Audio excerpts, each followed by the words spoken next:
નમસ્કાર. આજે આપણે ચૂંટણી પ્રક્રિયાના એકદમ કેન્દ્રમાં રહેલી વસ્તુ એટલે કે ઇલેક્ટ્રોનિક વોટિંગ મશીન, જેને આપણે ઈવીએમ કહીએ છીએ, તેના વિશે વાત કરીશું. માશા એડ્યુઅલ દ્વારા તૈયાર કરાયેલી આ વિઝ્યુઅલ ગાઈડની મદદથી આપણે સ્ટેપ બાય સ્ટેપ સમજીશું કે ચૂંટણીના દિવસે ઈવીએમને કેવી રીતે તૈયાર કરાય છે અને કેવી રીતે તેને સીલ કરાય છે. તો આપણે આખી વાતને 4 મુખ્ય ભાગમાં વહેંચીને સમજીશું. પહેલાં આપણે ઈવીએમના મૂળભૂત ભાગોને જાણીશું. પછી સૌથી અગત્યની બાબત એટલે કે મોક પોલ, એના પર નજર કરીશું. ત્યારબાદ મશીનને કેવી રીતે સીલ કરવામાં આવે છે એ જોઈશું. અને છેલ્લે ચૂંટણીના દિવસે તેની આખી કામગીરી કેવી રીતે થાય છે એ પણ સમજીશું. તો ચાલો શરૂઆત કરીએ પહેલા ભાગથી, એટલે કે ઈવીએમના મૂળભૂત સિદ્ધાંતો. આમાં આપણે ઈવીએમ સિસ્ટમના બે સૌથી મુખ્ય ભાગ બીયુ અને સીયુનો પરિચય મેળવીશું. આ બંને ભેગા મળીને જ મતદાનની આખી પ્રક્રિયાને પાર પાડે છે. જુઓ, અહીં બે યુનિટ છે જે એકબીજાના પૂરક છે.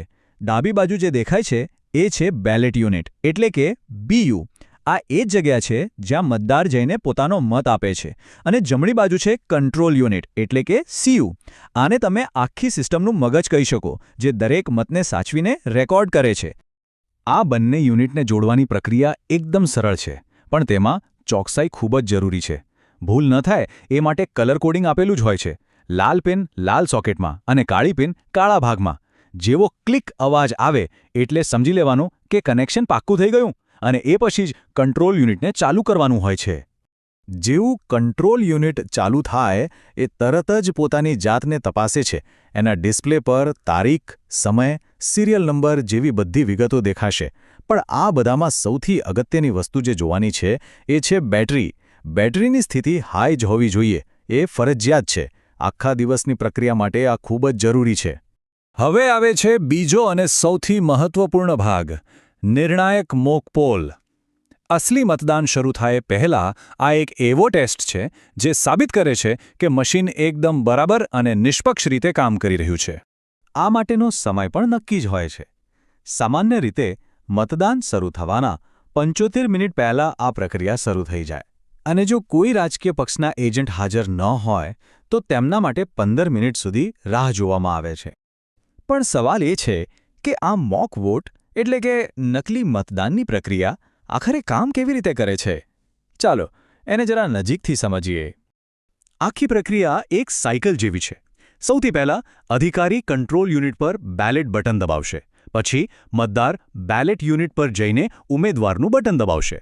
અને મતને પાક્કો કરવા માટે છેલ્લે રજિસ્ટર બટન દબાવવું પડે.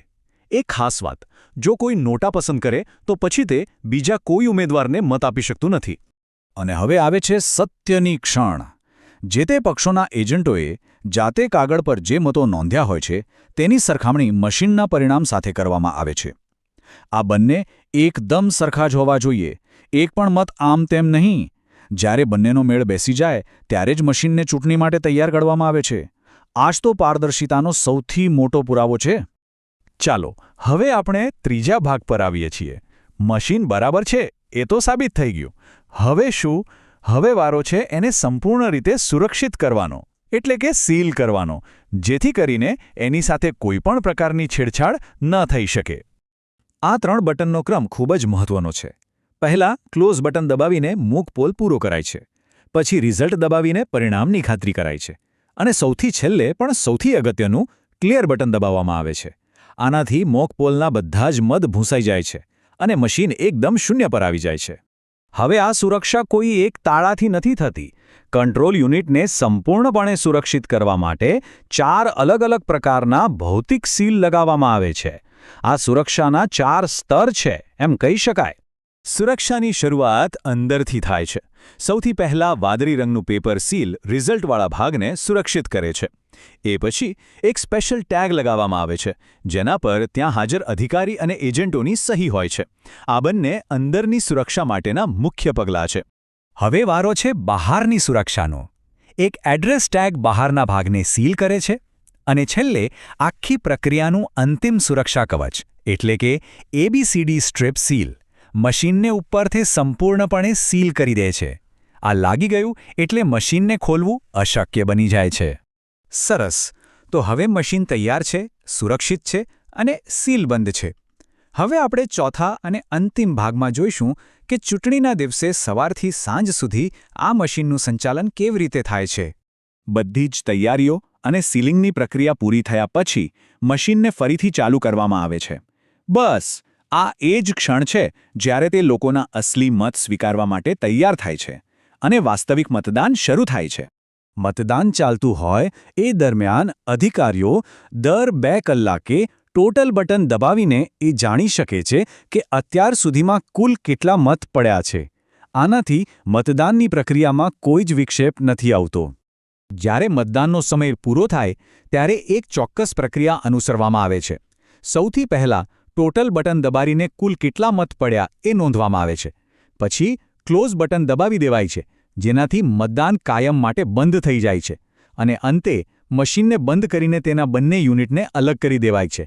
હવે છેલ્લું પણ ખૂબ જ અગત્યનું કામ, આ બંને યુનિટને ખૂબ જ સાચવીને તેમના પોતાના કેસમાં પાછા મૂકવામાં આવે છે. આ એટલા માટે જરૂરી છે જેથી તેને લઈ જતી વખતે કોઈ નુકસાન ન થાય અને તેમાં રહેલો ડેટા સંપૂર્ણપણે સુરક્ષિત રહે. અને અંતે આ સંપૂર્ણપણે પેક અને સીલબંધ યુનિટ્સ રિટર્નિંગ ઓફિસરને જમા કરાવવા માટે તૈયાર છે. આ આખી ઝીણવટભરી અને પારદર્શક પ્રક્રિયા જ એક મજબૂત અને વિશ્વસનીય ચૂંટણીનો પાયો છે, જેના પર લોકશાહીનો વિશ્વાસ ટકેલો છે.